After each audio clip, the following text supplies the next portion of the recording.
बिस्मिल्लाहिर्रहमानिर्रहीम।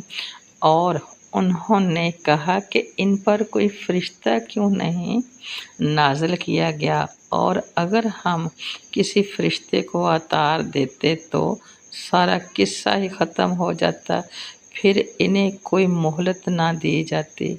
और अगर हम इस फरिश्ता बनाते तो भी एक मर्द ही होता, एक मर्द ही बनाते, उसको भी यानी कि इंसानी शक्ल ही देते, उनके वो भी ऐसा ही लिबास ओढ़ता, वो भी इनकी तरह का बना के हम फरिश्ते को भी इन्हीं की तरह का बना कर ही इनकी तरफ भेजना था और इन्हीं से लिबास में रखते जो इनका है वैसा ही बना के भेजना था।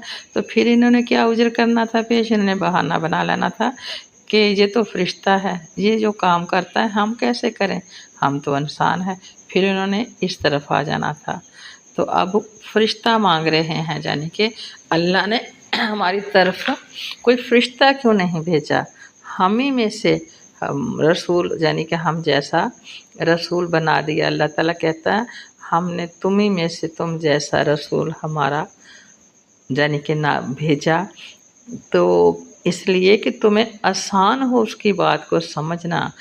उसने 40 बरस तुम्हारे साथ गुजारे हैं, बचपन उसका तुम्हारे साथ है, जवानी उसकी तुम्हारी आँखों के सामने है, तुम्हें आसान हो उनकी बातों को पिक करना, उनकी बातों को समझना। तो ये देखो नालायक कैसी बातें करते हैं, कहते हैं फरिश्ता क्यों नहीं हमारी तरफ कोई भेजा। अल्लाह कहता अगर मैं फरिश्ता भेज देता तो फिर तुम्हारा हाल क्या होता, अगर तुम फरिश्ते को रद्द करते तो फिर तुम्हारा भी सत्यानाश ही होना था जैसे पहली कौमों का हुआ।